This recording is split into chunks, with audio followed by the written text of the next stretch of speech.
Hello, everyone, and welcome back to our podcast. My name is Courtney. I'm here with my spouse, Royce, and together we are the Ace Couple. And today we have a little Q&A episode for you all. We downloaded that silly little NGL app and asked our Twitter followers to send us anonymous questions. And send us anonymous questions you did. We have a lot of them. So we are going to sit down today and answer as many as we can fit in a single podcast episode. Our first question comes from Anonymous. Should I say that every time? For every question? Out of the common ace symbols, such as cake, garlic bread, dragons, etc., do you have a favorite and a least liked? Royce, do you want to start us off on that one? I was going to say, this is your question. I don't really get symbols. I think the whole thing is kind of silly. Royce does not feel represented by objects. Or people, really. You're just sort of an unrepresentable entity. And I feel like I am in some ways. For me, symbols have power in so much as they can spark community. And I think some symbols do that a little better than others, or historically have. Unfortunately, I am contractually obligated to not publicly talk about asexuality and the cake symbol for another couple of months. So instead, in the show notes, I will link to you an article that I recently wrote for Bon Appetit about the history of cake as a symbol in the ace community, and by extension, a little bit about garlic bread. And I lightly answer the question on those two foods in there. But out of all of the other symbols, dragons is, to me, fairly new. Dragons wasn't really an ace symbol at the time I came to understand my own asexuality, so I can get on board with it, because I like dragons. I mean, we both play D&D quite a bit as players and as dungeon masters. Just the two of us and with groups. So I suppose my association with dragons doesn't necessarily have anything to do with asexuality. Unless we take it in a route that I don't necessarily love, but I also think can be reclaimed in the, the nerd who likes nerd things and doesn't get laid and cares more about dragons than sex. That's something I've gone back and forth about as to whether or not I like it as a reclaimed thing or not. But I guess I just don't associate it with my personal brand of asexuality. There are things like the ace ring, wearing a black ring on the middle finger, and by extension, the arrow ring, a white ring on the middle finger. I've never done that personally either. So let's do favorite though. I really like axolotls, and I don't know why. Because axolotls was much more the big ace symbol when I was coming into my own asexuality, over a decade ago now. It was axolotls instead of dragons, and I still really like axolotls. We've purchased little, asexual pride color axolotl crocheted and craft things. We also collaborated on winning an axolotl plushie from one of those little Japanese crane app games. So we've got a couple axolotls around our house. But, so that's probably my favorite. I don't know that I necessarily have a least favorite, because this isn't necessarily a symbol, it's more of a meme than anything, but more often than not, I don't love the Denmark thing. The invading Denmark. Question, so that was because Denmark is approximately 1% of the world's population, and that's the number of asexuals?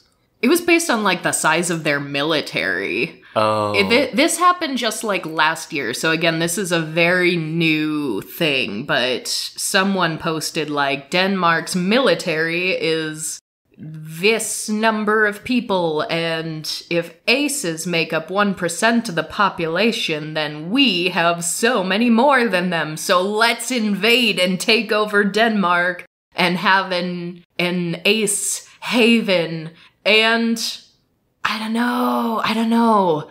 Around the time I first saw that, I also knew, because I was volunteering behind the scenes, that World Pride was about to come up. And World Pride was based in Denmark that year. And so organizations like Avon and independent asexual volunteers were actually working with a Danish asexual organization to make an ACE conference as part of World Pride. And so at the time I saw that, I was like, why?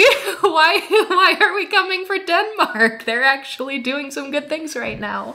Also, I know this is meant to be a joke, and that's fine, but, like, maybe don't try to make a sexuality version of an ethno-state? Yeah. I mean, we don't love, colonizing. Let's not make taking over other places our brand, because that's just not a great look. So yeah, that's probably my least favorite. And I think I would have liked it better if it was just a single post that never got repeated. But I still see, like, when are we taking over Denmark? It's like, that was over a year ago that became a thing, and we're still just talking about it. It would be like if people to this day were still talking about rushing Area 51. Like, the joke's past. It's done. Oh my gosh, the Area 51 thing! That is a great comparison. That's perfect. So this next question's a big one.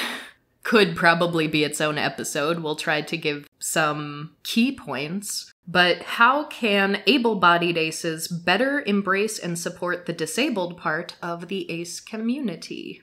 Well, on the broader scale, for the parts of life that don't really have anything to do with being a part of any particular group, just trying to make the world that we live in more accessible is a big part of that, and that includes putting alt text on images, trying to create transcripts for any content that you put out. If you're involved in any sort of conference or gathering, making sure that the places that you are allocating for people to gather at actually meet people's accessibility needs. Oh, absolutely. And on that note, not making accessibility like an afterthought, like we're putting together an event, we're doing a thing, hosting a place, whether that be virtually or in person. Don't wait until the last minute to bring someone in and see if everything is up to accessibility standards, because oftentimes that can create a lot of tension. That places a lot of burden on disabled people and accessibility experts to say, these things X, Y, and Z you've already put in place are not going to cut it. You have to redo it or totally change it. And that can lead to conflict. So really incorporating it at like every step of the process. From day one, you should have someone whose job it is to look out for accessibility. And you need to really treat them as priorities, essentially. And some of the other ones just takes a lot more ongoing intentional work to unpack ableism in your own mind, because we are all born into a society that is ableist, and we all have things to unpack. And part of that is just really, really, really every step of the way doing the work to understand that disability is not a bad thing. A person who is disabled is not wrong or lesser. They are disabled because society does not accommodate them and inherently devalues their lives. The way I see this manifest often in the ACE places is this really, really harsh divide of almost overstating how little asexuality has to do with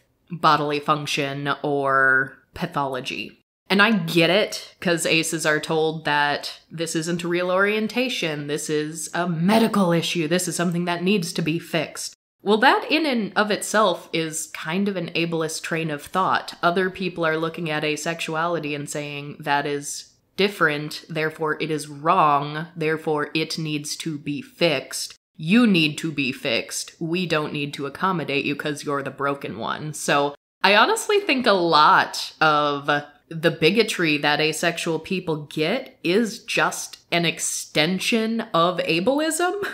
And if you can start thinking of it in that way, then maybe you can understand that everything you're getting in the form of acephobia, disabled aces are getting it usually worse on average and from multiple different sides and different places.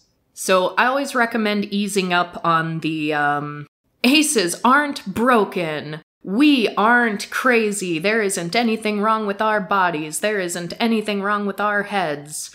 'Cause that can get really, really alienating for aces who are disabled. And I'd even say, above all, I want all of us to try to get better at not seeing other people's experience as a threat to our own. I see that a lot online with disabled aces, with older aces, with aces of color. If an ace is sharing their experience and it doesn't quite fit into the worldview of what the popular talking points are in the community at the time, we tend to dogpile them in a way that is really, really harmful. And one way that happened for me, I've mentioned a bit before, but a little over a year ago, I was quoted in an article talking about my experience as a disabled ace. And I mentioned that as a disabled person, I have a lot more doctors' diagnoses, doctor's appointments, I have to take a lot more tests, I have a lot more medical bills, etc. And since I also have the capacity to get pregnant, I have to take a lot of pregnancy tests. Often, like totally unnecessary, totally unnecessary. One instance I was talking about in particular was I had to have an x-ray because they thought I had pneumonia and they wanted to x-ray my lungs. So I'm sitting there not able to breathe. And they're like, well, we can't give you an x-ray until we give you a urinalysis to make sure you're not pregnant. And I was like, it is impossible for me to be pregnant right now. Promise. On every level, there is no way that I am pregnant. But there wasn't a waiver I could sign. They would not believe me. But like, in the American system, they're not paying for that. That's not free. That's just another charge that gets put on my bill completely unnecessarily. And if you have to do multiple of those a year, that starts to add up. But the really, really popular talking point in the community at the time was steering in the really sex-positive direction where everyone was saying, you know, some aces do have sex. And so a lot of people ended up taking me talking about pregnancy tests like really personally. And I got hundreds of negative comments about, you know, how dare you imply that aces don't have sex when they can, and some even like it, and then when that internet groupthink kicks in, people start saying like, well, yeah, of course, even if you told your doctor that you were ace, the doctor should know that doesn't necessarily mean you don't have sex, so the doctor was doing the right thing, and you're in the wrong here, and people were way extrapolating and starting to like speculate on what my disabilities actually even are, and whether or not I talked to my doctor correctly, or like blaming me for not being able to advocate for myself, which I've been disabled my whole life. I have seen more doctors than I can even contemplate. I know how to advocate for myself as well as I possibly can in this current system. And it was just nonsense, but more than that, it was mean. I was getting DMs from people saying you should never talk about asexuality again because you're the wrong advocate for this and we don't want people seeing this. And I was like, never once did I say or imply that aces cannot have sex. I said, I have had to pay a lot of money out of my own pocket for unnecessary pregnancy tests.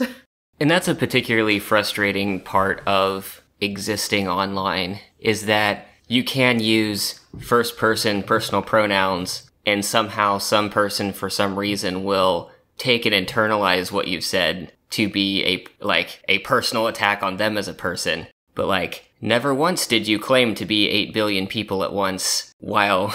Why, no, I don't think even once in my life have I done that. I guess in this case it would be more like, what is that, 40 million? 40 million and some change. Half the population and then 1% of that?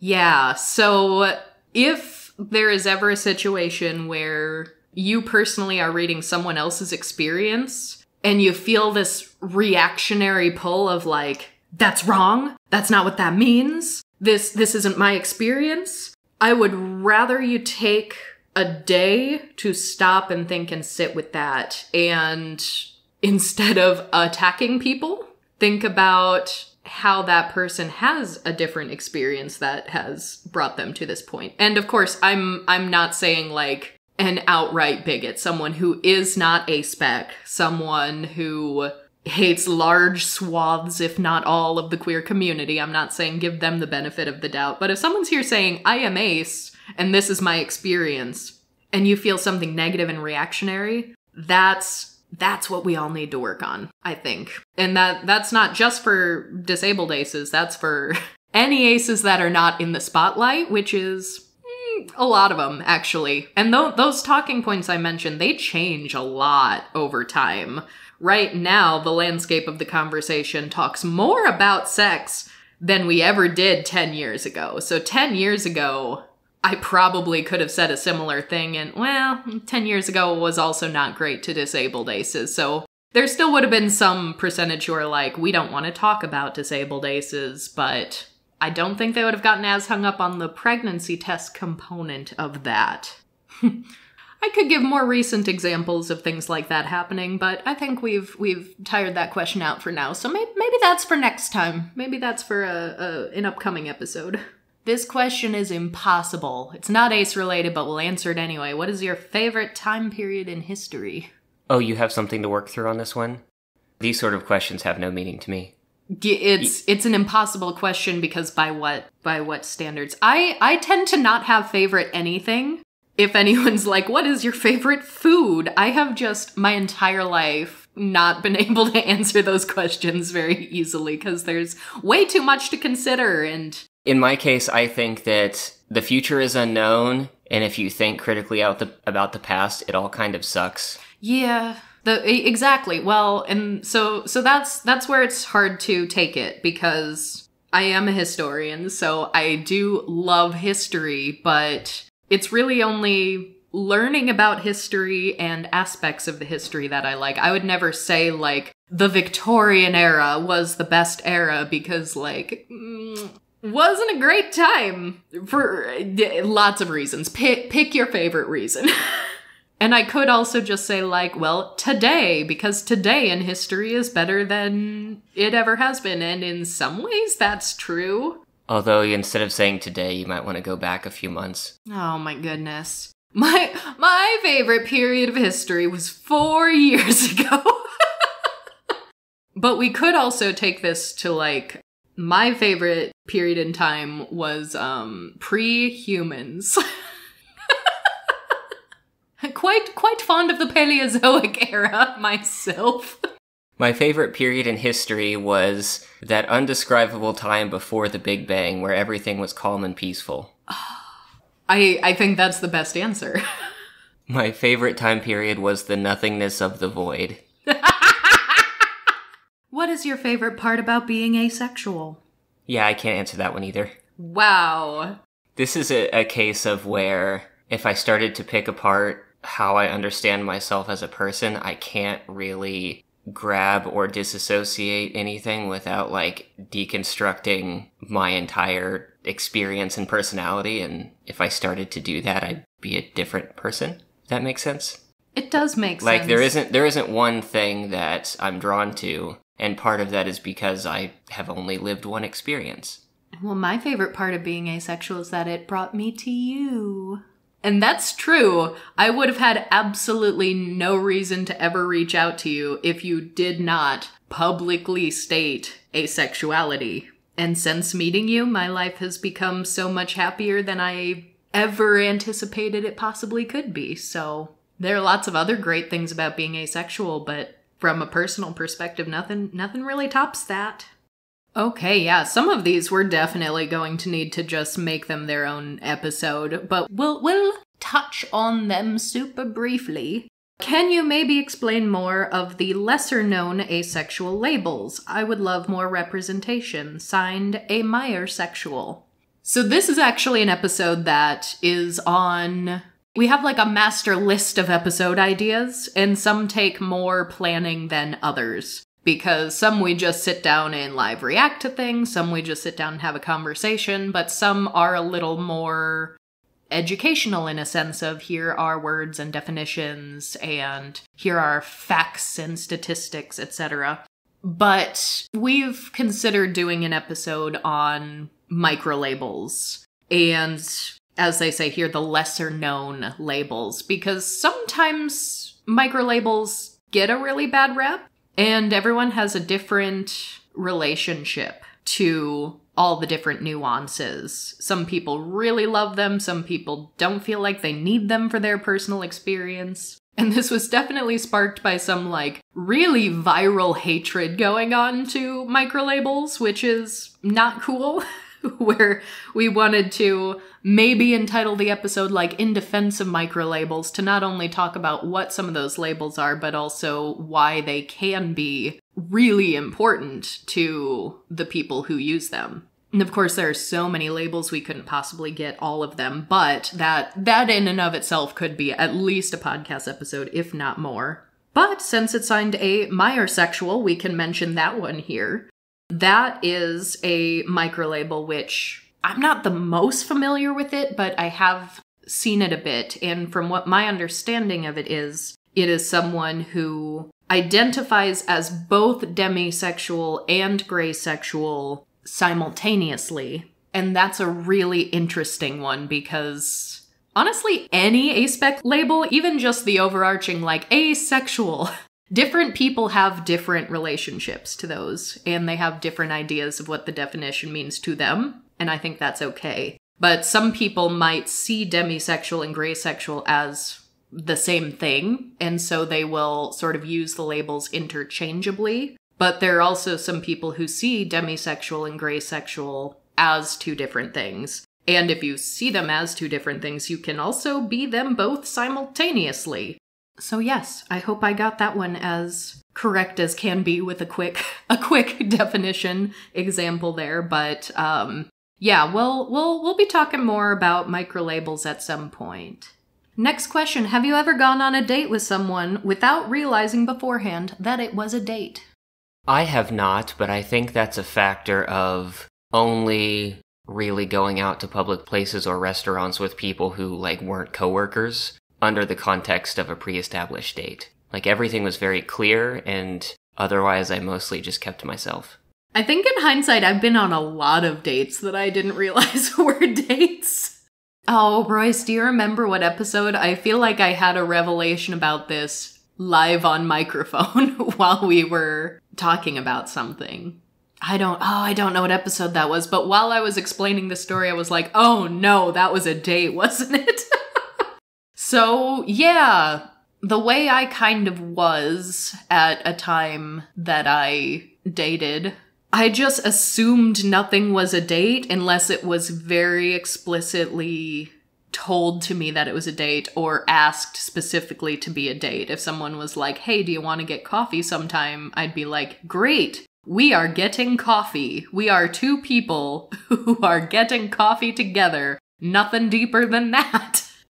And with the gift of hindsight, I think I actually went on several dates with the same person without ever realizing that they were dates. And now I feel really bad because I don't know if this poor guy just thought I was stringing him along this whole time. I don't know if he was madly in love with me but didn't think that I reciprocated any feelings. I have no idea what was going on in his head, but with hindsight, I'm thinking back to all of the times we were together and I was like, was I dating him?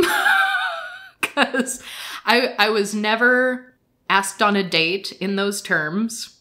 I was never given any verbal intention of this being a relationship, but we went out to brunch, and then we bought, well, he bought for both of us roller skates, and we went roller skating on the bike trail, and then he invited me over to his house because he heard that I had never watched Star Wars. And so he, like, tried to get me interested in Star Wars. He was like, well, we're gonna watch Star Wars. And he made sangria, and we did that in, like, I don't remember actually watching Star Wars, but we must have watched a single... Maybe we just ended up talking because I couldn't tell you anything about it. Oh, that's right. We did just end up getting to talking because then we had another movie night where he was, like, really excited to show me this movie, and it was... What was that dang movie called? Hold on, I have to Google this now. I don't know what movie that was. Okay, so Silver Linings Playbook. He was like, you're gonna love this movie because I was a dancer, and he was like, this has to do with dancing. And yeah, now that I'm looking up the summary of the film again, like, it's a love story, but I also remember thinking it was a very questionable love story. And, like, he made sangria for us to drink while we did this, and, like, at no point was I like, this guy is romantically interested in me, but now in hindsight I'm like, and then I think he took me to, like, a fancy dinner with his, like, dad and grandpa. So I think we might have just been dating, and I never once knew. People, they need to be very clear with me about what they want and what they're asking for, otherwise you're gonna get something totally different. What are your thoughts on asexuals who are asphobic? Well, what's the context? Because we've seen a lot of cases recently, going back to what we were talking about earlier, of someone reading someone's personal opinion, taking it as an attack, and then calling them aphobic when they were just talking about their own personal experiences. I do feel like I need more context, yes, because there are also definitely people who are ace who are like, I'm ace, and aces aren't part of the LGB community, and it's like, that is a much different story. There are absolutely cases where someone can belong to a marginalized group and do harm to said group, or to identify as a slice of a group and have issue with another slice. Like, if you think about the entire ace umbrella, there are sometimes romantically inclined asexual and aromantic infighting and things like that, which would still be a phobia of some kind. Totally. What is the question asking? Because... What are your thoughts? I mean, irrational hatred of a group of people based off of how they identify or their orientation is bad? I think there are two different levels. I think when it's a situation of someone who is asexual, they have their own experience, they have not been able to connect to many other asexual people, which is really common. It's really, really difficult to learn and engage, and when people do try to earnestly show up to a community, usually online, usually for the first time, they are not going to have the agreed upon vocabulary that certain corners of the asexual internet have agreed upon. And that can sometimes disproportionately affect older aces. It can disproportionately affect people who maybe this isn't their first language. So in those situations where it is an earnest attempt, but maybe just doesn't have the verbiage and capacity for these conversations that we have, I think those people need a lot of compassion that they are not currently likely to get. And I think we should be nicer to those people and still support them even if they have their own learning and unpacking to do. If it is someone who has, for example, been swallowed up by the TERFs, I have, oddly enough, actually see some people who claim to be asexual and trans exclusionary. And I have literally seen people say, like, I'm ace, and that's valid, but it's not LGB. And it's like, yeah, I see you left that T off there. You realize the TERFs also hate asexuals, right? Like, they hate you. You're buddying up to them and agreeing with them on those terms is not going to make them respect you more, and it's not going to make them respect the community more. So those are definitely the people who, yeah, I'm disappointed in them. I am disappointed in those people. Those are my thoughts. This next one is really tough because I want to answer lots of different things, but the question specifically asks for the main thing. So I'll be curious to see what you think of this, Royce. What's the main issue / topic you would like to see focused on in ace activism right now? Oh, that's a good question, but very tough. I feel like I'd need to see a list of topics to make an educated decision on this, but I feel like the most pressing thing is probably the combination of the lack of solidarity that our community has and the targeted attacks that we're seeing. Like, I think that we need to have a more dedicated approach to combating the outward threats that we're seeing. I think I agree with that because there are so many issues within the community that definitely need more exposure. The ableism issue, the racism issue, ageism issue. All of those are really, really important and need to be discussed. But on the broader ace activism scope, we've gotten like marginally better over the last year, I would say, but I do think we're still really, really stuck and focused in education mode. Education and damage control. Because yes, while it is true that we have a lot less exposure than other identities, and there are people who are uneducated about us, it's not as bad as it used to be, but a lot of the actual threats to our livelihoods are coming from real, honest-to-goodness bigots, and I don't see that we have properly organized in a way that will be able to reliably combat that.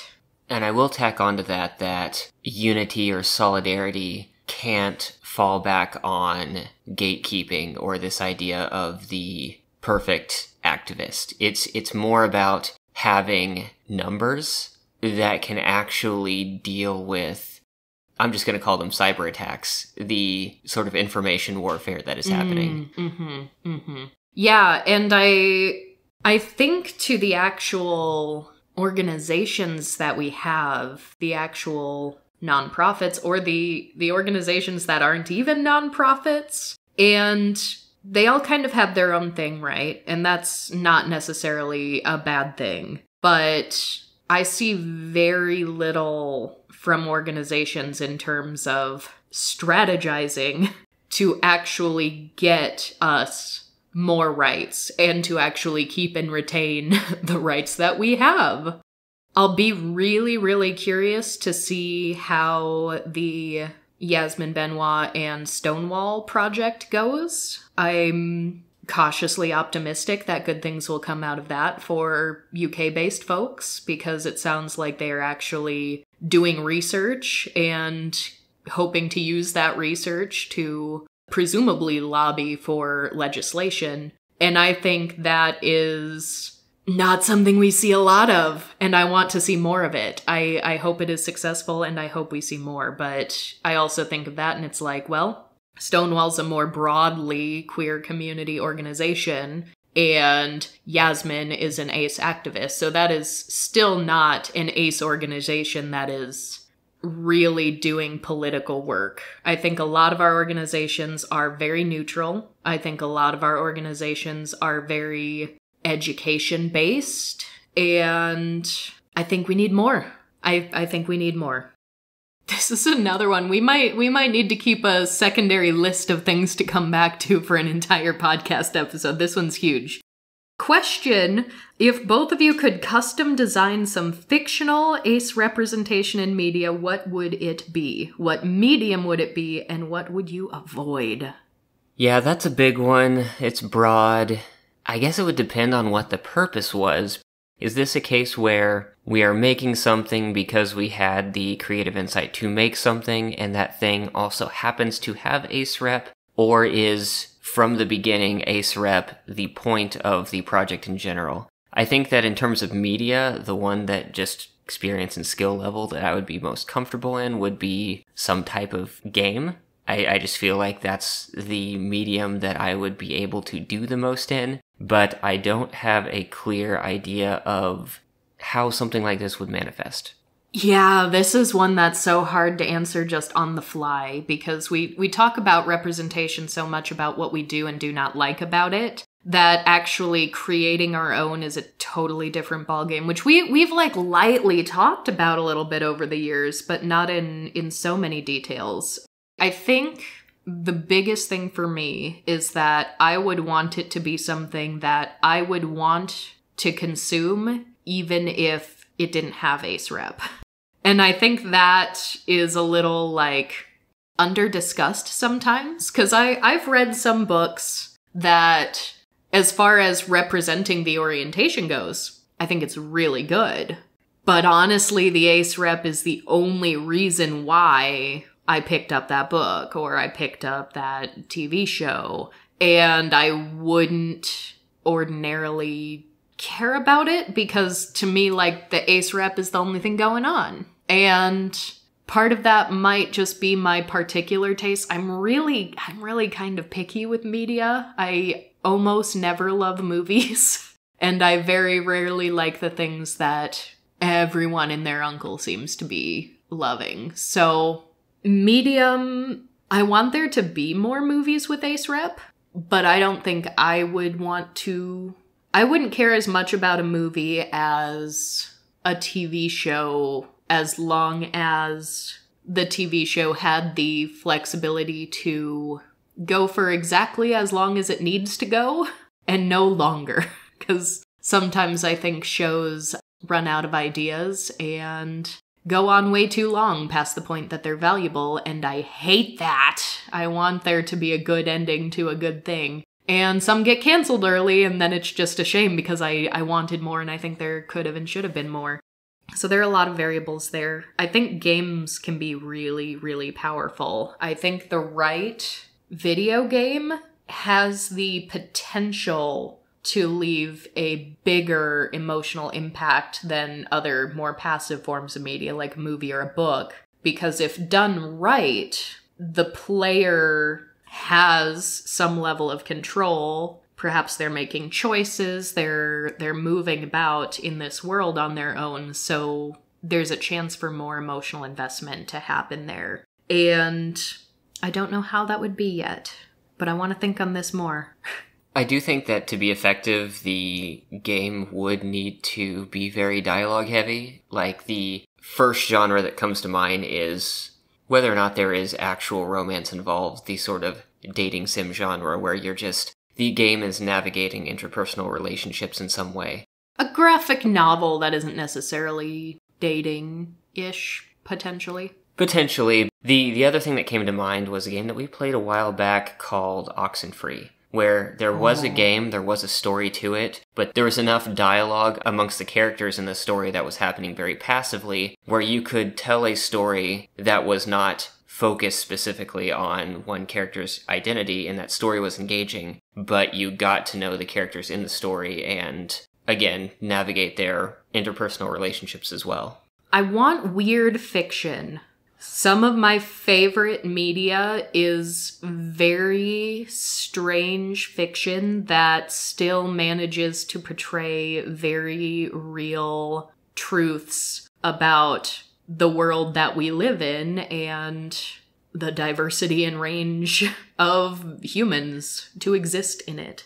So I think that would be really, really cool if there was some sort of game that players could play, get really invested in, but also get to know the characters in a way that they not only love, but are really emotionally invested in, and would itself be a really good game even if you took out the ace bits. Because I want the ace bits to be important and meaningful, but I also I want it to be a good game, and the same with movies and books. Like, I want there to be more going on than just that.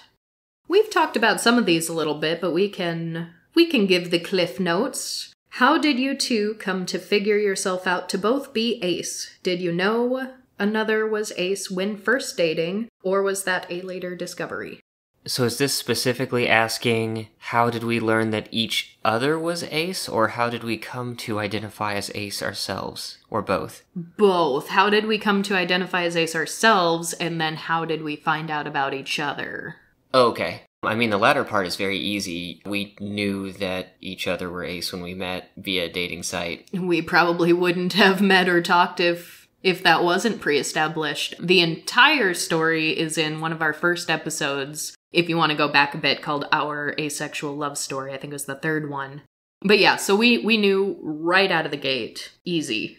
As for me, for figuring myself out to be ace, I mean, it was a bit of a journey, as it all kind of is, but I'm very much on the more sex repulse side of things, and I think that was really evident really early on, and I distinctly remember having some conversations as, like, early teenager, like 13 years old, with just some other girls, like, around the time starting to go through puberty, starting to have sort of these sexual tensions, and, like, I would say, like, I'm really freaked out about this, like, I want no part of this, and just having these conversations about, like, ew, gross, why would anyone want to have that? And, like, as kids, when you first, like, start learning what that is, like, the girls in my social groups and at my school would have these conversations, like, ew, no.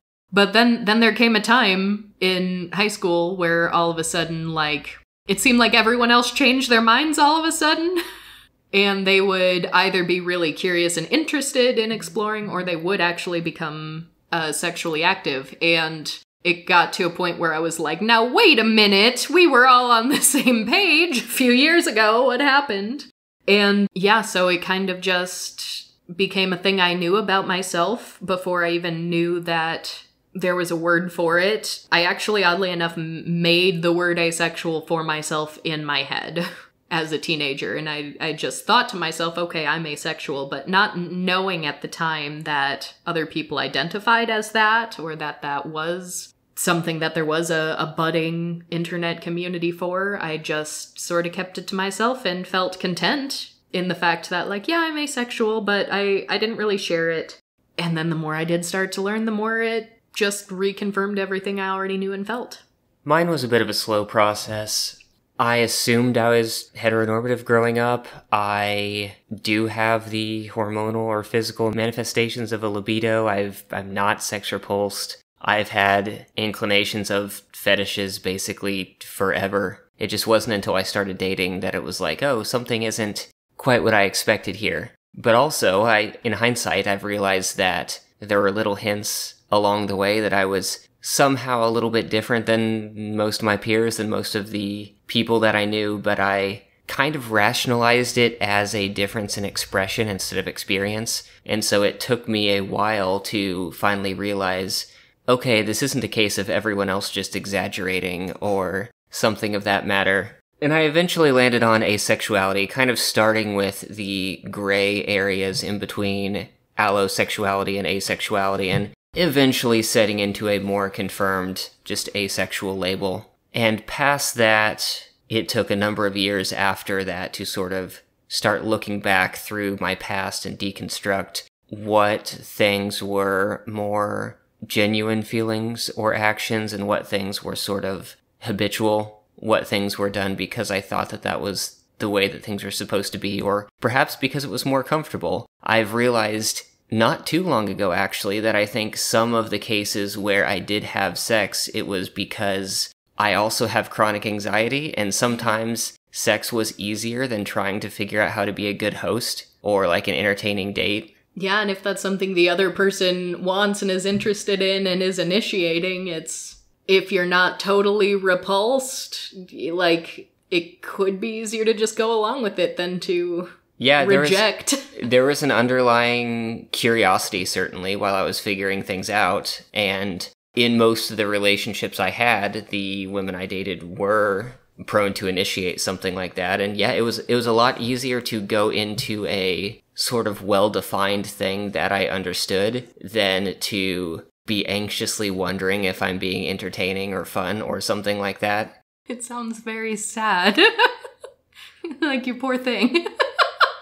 I think it's kind of funny because as sort of robotic as this sounds, like, sex is very well defined. There's, like, feedback built into it. You can tell if it's easier to tell if you're doing the right thing with a basic understanding of anatomy than trying to navigate, like, social discourse.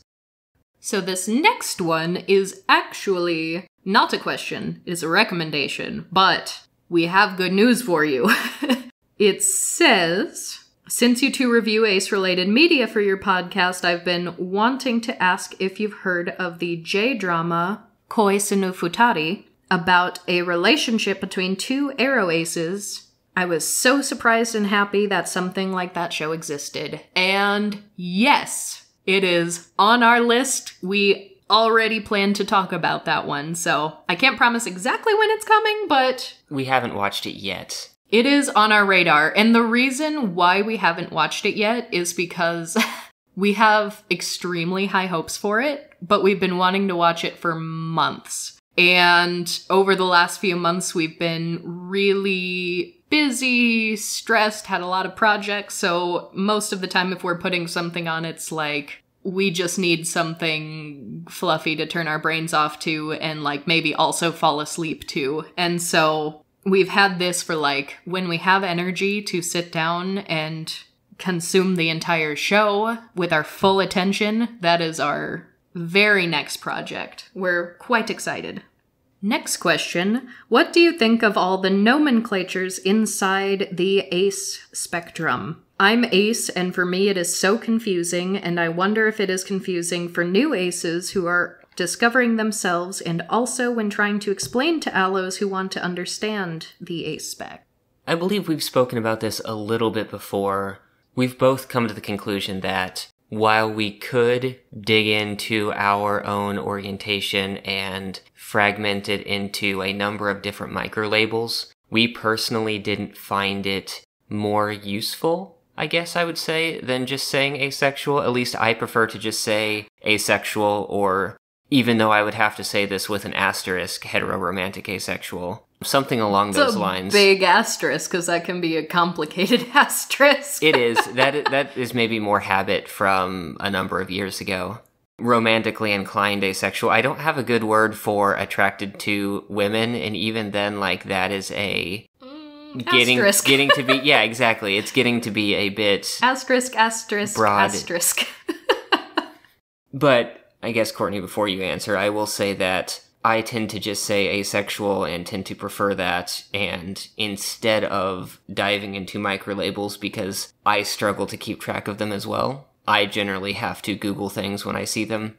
In situations where I'm having a more in-depth conversation with someone about distinct aspects of orientations, I'm going to use more descriptive terms of feeling and experience than a micro-label because of that language barrier. Mm-hmm. And yeah, to your point about new aces who are discovering themselves, I have 100% seen people try to just like dive into Twitter or Reddit and just get completely overwhelmed because they don't, there are so many words and there are so many phrases that don't tend to get used outside of A-spec circles. And that's another situation where I think we do need to be nicer and more helpful to those people instead of being angry at them for not knowing the right vocabulary. And I think sometimes there's even too much of a focus on the right vocabulary. Because yes, vocabulary is important, but like Royce said, the vocabulary is not more important than the experience. The words we use are an attempt to verbally explain what our experience is. And when you get into the micro-label side of things, sometimes that's really important and necessary and valuable for people because they'll be going around with this sort of like ace imposter syndrome, like, well, the experience I haven't seen reflected yet. So does that really mean that I can say that I'm asexual or demisexual because my experience differs from what this other person says? And so sometimes seeing the right microlabel at the right time can get something to really click for someone and say, yes, that is me. That's my experience right there. And that's where the real value in those lies. But if you personally don't need them, if you don't feel like they benefit you towards explaining your experience, then you don't have to use them. And then there are other things like, even more broad things that aren't microlabels, like the split attraction model. Lots and lots and lots of aspec people love it and use it and find it to be one of the most effective tools to explaining asexuality to allos. But not everybody uses it. Not everybody likes it. Not all aspecs even subscribe to it. And that's okay too. So I don't ever like when the big sort of branded activism online narrative is, these are the words, these are what they mean. They are applicable nearly all of the time. Because even just the definition of asexual, the agreed upon definition that most people use has changed drastically since I started identifying as such. And some people still use definitions that are slightly different from the, what Avon officially changed to last year to experiencing little to no sexual attraction. I know some people who have a longer definition than that with more nuance. I know some people include does not have sexual attraction or an interest in sexual activities. And I don't think that's wrong or bad to include, but some people will get really, really angry and say, no, asexuality is only about attraction, not about action. But I don't necessarily think it's wrong if someone in their own experience does associate the two with one another. So I think they're good when they're helpful. I think they can cause extra problems when we take them as law because they are tools and we should play with them and use them to our benefit and not use them to harm or challenge others. And really, more than any other queer community, I feel like the ace community talks about definitions and sexuality in like a more abstract academic sense than any other community I've been in and around. And I don't always know if that's a good thing. Because you don't have on the same level, on the same scale, a group of, for example, gay men breaking down exactly what it means to be gay. From attraction to action to this, that, and the other thing. So I think theoretical and academic conversations that take it that far are important and have their merit, but they aren't the end-all be-all. They aren't the only way to talk about this, and I don't think we should expect that from ourselves or others. Aha! To extrapolate on some earlier points, our next question is, how can I tell other aspecs that I don't care about microlabels without being offensive? I understand that they're extremely helpful and important to some people, but they're not for me, and I don't want to be asked for them. I don't want to be asked about them, but I don't want to sound like I look down on them either.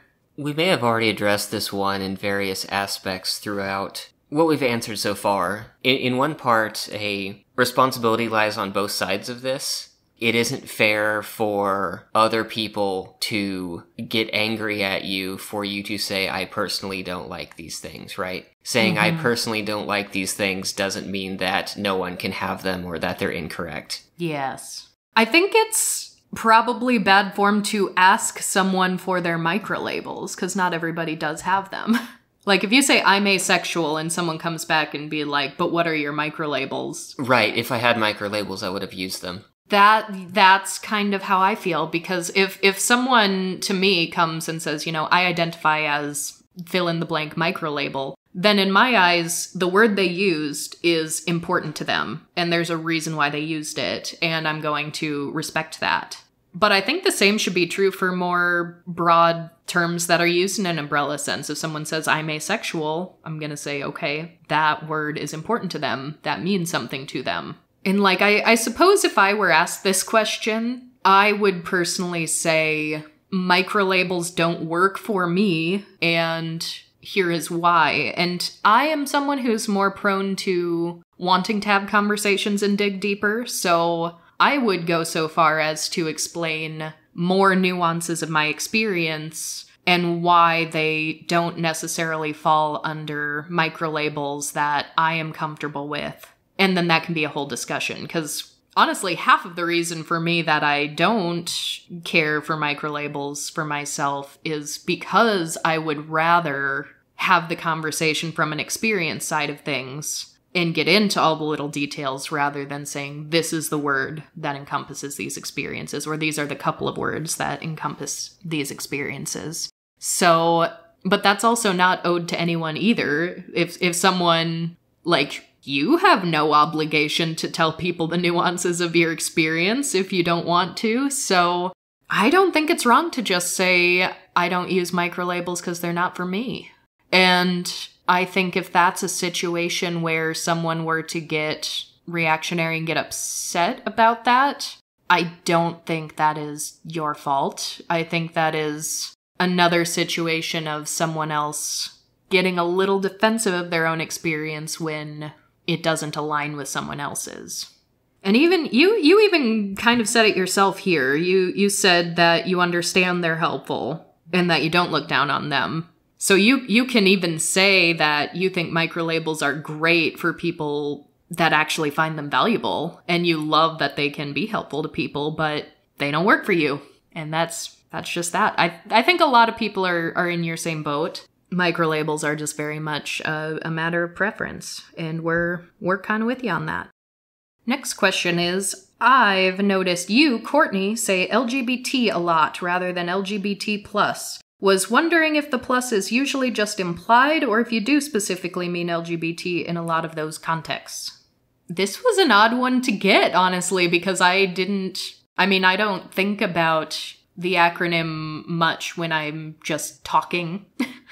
Speech patterns are so reflexive that we actually had to search through our transcript history to see what the patterns actually were. Yeah, I was like, how often do I say LGBT? And I do that, but for me, the plus is like always implied. I am never going to just cut it at LGBT in my head. The plus is always implied. But for me, where I think it comes from is the fact that everything I heard verbally spoken for like 20 years was LGBT. Even after we knew there was more to it, LGBT was how it was shortened when speaking. And to clarify, in this context, which is also how I've sort of seen it and internalized it, is LGBT is basically just another way to say the queer community. That is how a lot of people use it, yes. And when I saw written here the LGBT+, I started thinking, I personally have never heard anyone say LGBT+. I don't think I've ever heard that, because to me, in my mind, and this is purely just like what I have gleaned and absorbed, so I'm sure other people have heard different things, but it was LGBT for so long, even after I knew that it was LGBTQ and QIA and QIA+, heck, even LGBTQ2IA+, all those different iterations that I was hearing. When having discussions in person with friends, with family, with other members of a local queer community, LGBT was the shorthand. That's what we said. So a lot of that is probably habit, but I've also seen LGBTQ. I've seen LGBTQ+, and LGBTQIA+. For some reason, I have just I've never heard people put the plus after the T, and it makes sense when I read it. I know what that means. If I heard it, I would know what that means. But in practice, that just hasn't been around me. In practice, the habits shown in the transcript were overwhelmingly LGBT, with other instances of LGBTQ+, and LGBTQIA+. So that's super interesting, because that was in line with how I started thinking when I read this, because I was like, well, if there's gonna be a plus, it either comes after the Q or it comes after the A, because that's just where I've seen it. But I mean, why stop there? The acronym has evolved in so many ways. I mean, I remember a time when they were trying to have, like, 2 distinct different T's in the acronym. I remember a time where there were, like, 2 different I's. I remember the debate about whether or not there should literally be a 2 or just an extra T to represent two-spirit. I usually more often than not saw the number 2 around that period of time. I'm not gonna speak very much on Mogai because I don't know enough about it. I haven't known enough people that use it, but from what I can glean from internet conversations, people have strong opinions about it one way or another, and I don't know enough about it to get into that. But I know that's a thing some people said. Quilt bag became one, because once it was LGBTQIA, it was like, okay, we want all these letters, but how do we arrange it so that it's a nicer way to say verbally? So it was quilt bag for a while. I've seen people try to shorten it to, like, GSM, gender and sexual minority. The things people have used or do use is kind of endless. So in those situations, unless you're saying LGB, you're not wrong. I kind of think, as a rule, like, the people who tend to use LGB are intentionally leaving off the T, and we don't do that here. But to me, LGBT, my association with it is that is the most widely agreed upon shorthand that most people will understand what I'm talking about. And I think that's really important when trying to reach a variety of people, too, because if I did start using Mogai, which again, if you hate it, if it's problematic, please don't come for me, I haven't researched it yet. But if I did start using it, I know there's a lot of people who do not know what that means. I would have to re-Google it to find out what it means. I would need to not only educate myself, I need to educate more people when I talk to them. LGBT seems pretty succinct, so a lot of my conscious decisions for the things I say are, how can I make this as clear as possible to the most number of people? Next question. Hello, so, do you guys ever get aroused from each other? Sorry if this is too personal, but I'm slowly realizing I might be asexual and am currently dating an allo guy. I still am not sure about my sexuality because on rare occasions it happens that I do get aroused when I'm with him. Sorry again, so you don't have to apologize. If we didn't think there was something worth mentioning, we'd just ignore the question. But, this question is a lot more complicated than just what our experience is.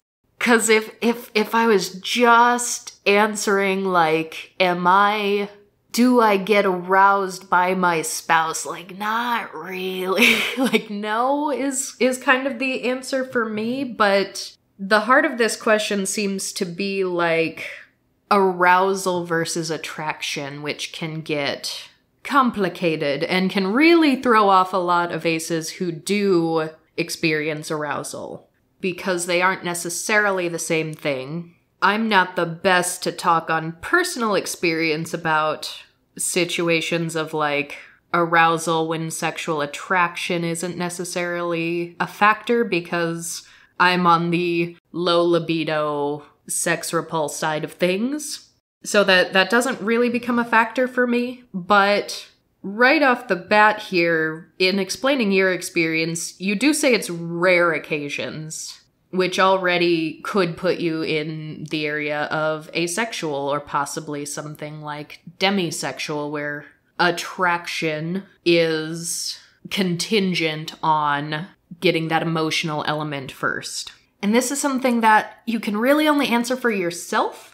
And it can be tricky to know, because the question then kind of becomes, is this arousal I'm feeling because I am sexually attracted to this person? In this case, the allo guy you are dating. Because arousal can be separate from attraction. Arousal doesn't need an object to trigger the arousal, I am told. So I guess that's the first distinction that I want to make, is that there is I see a difference between what in my case would be arousal and erection, or to say more broadly, the sort of very physical, hormonal aspect of arousal that would include like changes in blood flow, increased like elevated heart rate, and those sorts of things that would be more widespread. I tend to see arousal as a different thing that has a different connotation than just an erection. Because erections happen all the time for a wide variety of reasons, because it's morning and hormone levels are higher, because heart rate is accelerated due to anxiety, because it's Tuesday, because the moon's in a certain like section of its like phase. Like it happens. And so, sometimes it doesn't have a rhyme or reason. Physical arousal can just happen. It can just happen for a variety of reasons, and in my experience, that is a different sort of feeling or sensation than what I would use the term arousal for. I make a distinction between what I experience as erection versus arousal, and I'm not exactly sure what the person asking this is asking. One thing that I touched on a little bit earlier is after having identified myself as asexual, it took me a long time to start to look back and break down experiences versus what things were habitual or expected or, influences from just growing up in an allonormative culture and a very sex-focused culture, and what things were more like genuine experiences. How much of things were I interpreting how I was supposed to be and like projecting those views on myself versus what was I actually feeling organically. And I think that's, an important part of this answer, although I can't really answer the question adequately without asking more personal information. But what does arousal mean to you? Sometimes it's so complicated. Sometimes, if you are speaking specifically about a physical reaction, sometimes bodies do things involuntarily. Sometimes it is sort of a muscle memory, if you will. Sometimes it is just a hormonal shift that happens regularly. There are a variety of factors here. Well, and if there is actually a sexual interaction happening, if there is something sexual occurring, one thing I have read over and over from, sex experts, sex psychologists, is that you can be aroused by a sexual act without necessarily being sexually attracted to the person you're engaging in it with. And that's where you start to get really complicated nuances of sexuality. I think back to, we've mentioned him on here once before, but there's a Dr. Joe Court, who is himself a gay man, and he has talked about how straight men can still be aroused by sexual encounters with other men, even if they aren't sexually attracted to men. Because that's a situation of you're attracted to the act, the activity, but not necessarily the person. So that's another component of it. But I was going to add on to that you could be in a situation where you are aroused in some way, but do not feel any desire to act upon it or to engage. Right, and that could be no desire to act upon it, period, but that could also be no desire to involve someone else in it also. Yes. So those are two different layers of that, but I mean, for me, I'd say no. It can be pretty complicated with inter-orientation relationships. If you are, in fact, asexual and you are, in fact, with an allosexual, there can be a lot of added layers of complication there, which hopefully you don't put too much pressure on yourself to figure out exactly what is right, and you just sort of allow yourself to feel and explore, because some of it may not even be something you're able to figure out now. Some of these things need more time and more hindsight and more, experimenting and or self-reflection before you really see things for what they are. For example, my sort of history of determining that I'm probably somewhere in the realm of demi-romantic came not as easily or inherently as my identifying as asexual, because asexual was very clear and obvious to me at a certain point in my life. But to really get to the point where I started determining, well, my romantic attraction seems very conditional. It seems very rare. I sort of needed a lot of data points before I could kind of piece it together, because once I got in my relationship here with Royce, I was like, there's a whole new layer to this feeling I'm feeling that I have not felt before. And upon lots and lots of reflection based on previous relationships, I think that's romance. I think that's romantic attraction that was in some way lacking in other situations, which has also led me to believe that I think my romantic attraction is very contingent on having a partner that isn't, like, explicitly sexually attracted to me. Because my relationships with allos have been really sort of contentious and uncomfortable, just given my place on the spectrum, but it can absolutely work for other people, no doubt. So I hope that helped. That was a little bit of our experience, but also, like, giving some additional examples that might apply to you, may or may not.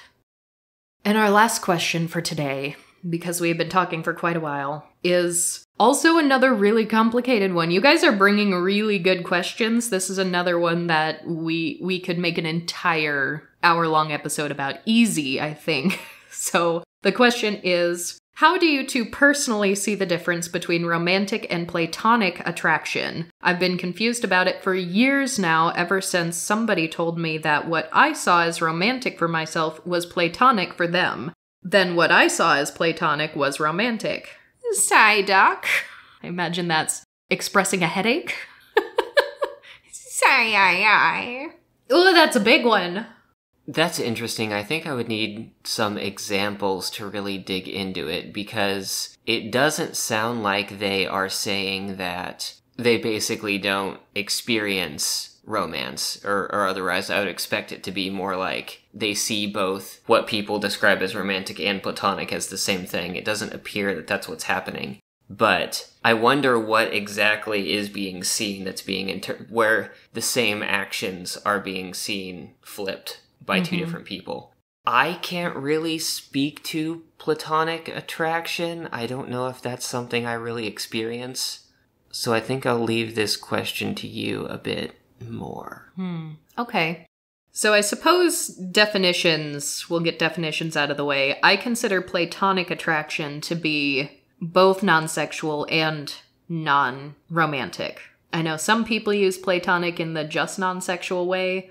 I don't love that. I like considering platonic non-sexual, non-romantic. So setting that right out of the gate could possibly help. It could be that you and this other person see those definitions in two different ways, because they are very abstract concepts that we are trying to apply to our own experience. And for as much as we're defining everything to death in online discourse, people are not going to have the same associations with different words. So really the only way to actually be able to tell the difference is to trust yourself in what you're feeling and experiencing. And if you don't know, being willing to admit that you don't know and that that's okay. And then just sort of continuing to live your life and see what you continue to learn through your experiences. Because at the time, I've talked a little bit about having had a queer platonic relationship in hindsight. I did not know at the time that that's what I was experiencing because I didn't have the vocabulary for it. It was a feeling that was very almost similar to romance as far as actions and what we did with one another. In so much as I wanted to send her flowers, I wanted to get her gifts, I wanted to go to brunches and dinners and have time, the two of us, and have time at the end of a hard, shitty work day where we just, ate ice cream on the couch and watched TV together.